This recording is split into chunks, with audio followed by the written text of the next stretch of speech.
chuva, bom dia.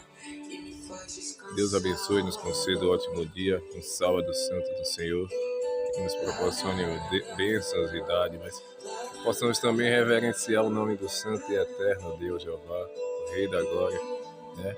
O dia que é mérito dele, né? O sétimo dia aprazível aos olhos do Senhor, como está escrito lá no livro de Isaías 58. Louvado seja Deus. Que Deus nos abençoe e nos conceda um ótimo dia.